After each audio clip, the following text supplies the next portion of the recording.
नमस्कार बच्चों। आज हम इस वीडियो में व्याकरण का ज्ञान हमें शुद्ध और मानक भाषा बोलने और लिखने में सहायता देता है। इसी उद्देश्य को ध्यान में रखते हुए यह वीडियो तैयार की गई है। प्राथमिक कक्षाओं के विद्यार्थियों की भाषिक क्षमता एवं स्तर को ध्यान में रखा गया है। तो आइए बच्चे हम वीडियो में चलते हैं। आइए बच्चों, हम अब विषय में जाते हैं। जैसे देखिए कितना सुंदर खिलौना है। एक लड़की साइकिल चला रही है और एक बुजुर्ग व्यक्ति अखबार पढ़ रहे हैं। अब इसे समझ वाक्य देखते हैं। यह चित्र सुंदर खिलौने का है। दूसरा, सीरत साइकिल पर बैठी है। तीसरा, दादाजी अखबार पढ़ रहे हैं।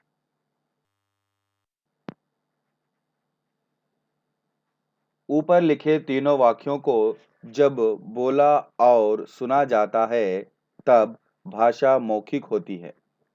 लिखने और पढ़ते समय भाषा लिखित कहलाती है।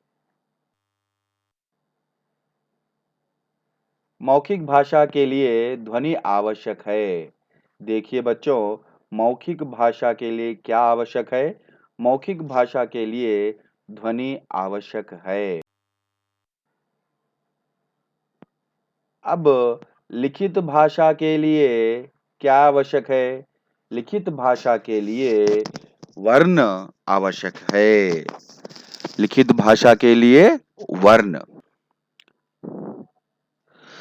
तो देखिए बच्चों, सबसे छोटी ध्वनि जिसके और टुकड़े ना हो सके वर्ण कहलाती है।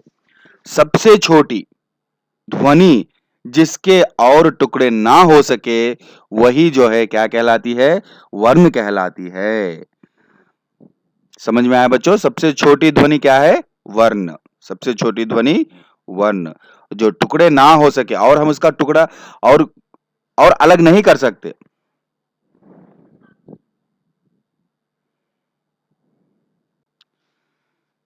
देखिए बच्चों, सब वर्णों को मिलाकर वर्णमाला बनती है। वर्णमाला। हिंदी की वर्णमाला में 11 स्वर तथा 33 व्यंजन हैं। हिंदी की वर्णमाला में 11 स्वर तथा 33 व्यंजन हैं। वर्ण, स्वर, व्यंजन। इसी वर्ण को दो भागों में विभाजित किया गया है। पहला है स्वर्ण और दूसरा है व्यंजन।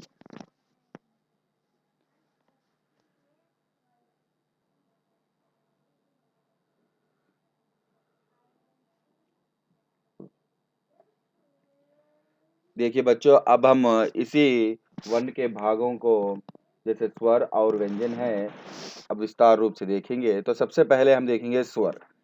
यानी इसी स्वर को हम अंग्रेजी में वोवल्स यानी इंग्लिश में वोवल्स कहते हैं। जिन वर्णों का उच्चारण स्वतंत्र रूप से किया जा सकता है वे स्वर कहलाते हैं।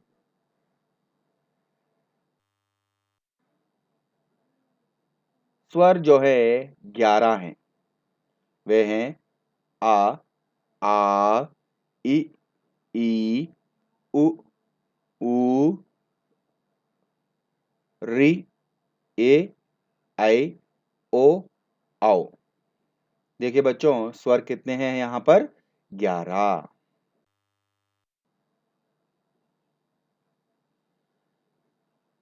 अब इन स्वरों को बोलते समय हवा, गले, जीभ, होठ आदि कहीं पर अटकती नहीं।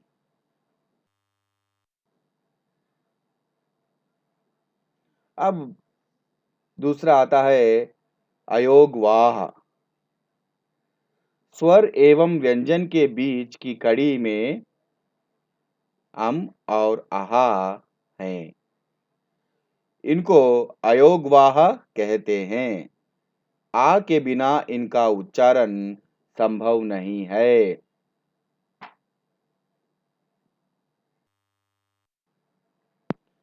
स्वरों को उच्चारण करने में लगने वाले समय के अनुसार 3 भागों में बांटा गया है।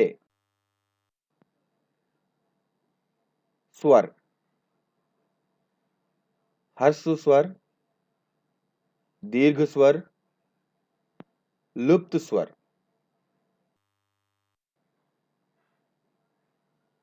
ह्रस्व स्वर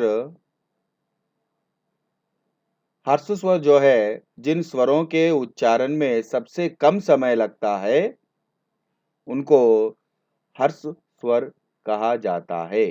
ये 4 हैं: आ, ई, उ और रू।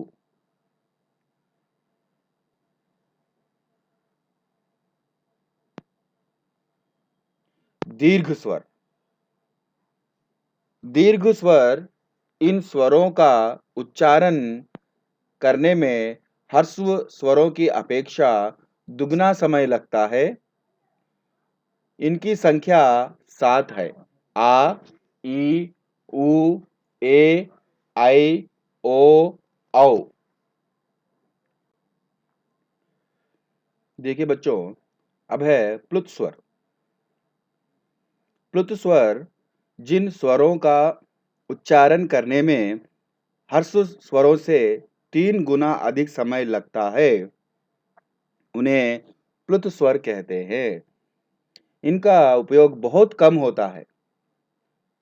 उदाहरण के लिए ओम, यहाँ ओ के आगे जो 3 तरह का अंक यह बताया है कि ओ का उच्चारण करते समय सामान्य से 3 गुना समय लेना है।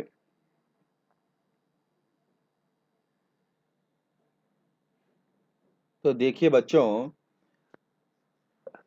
अभ्यास कार्य निम्न वर्ग में से ह्रस्व स्वर और दीर्घ स्वर छांटकर दिए गए रिक्त स्थानों में से लिखिए।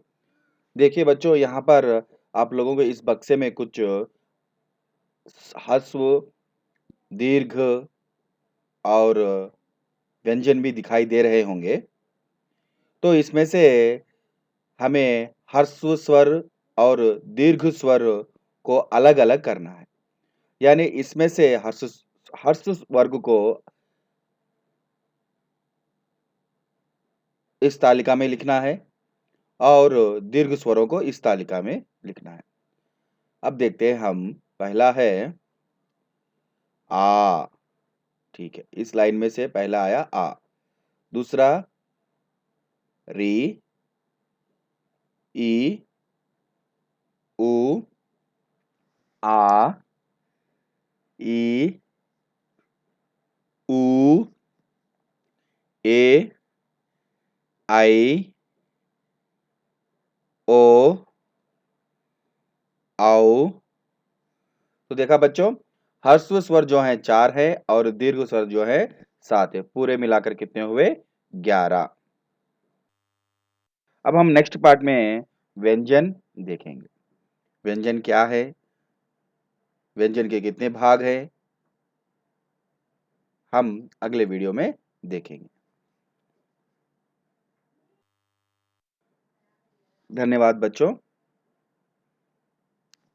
कल मिलेंगे।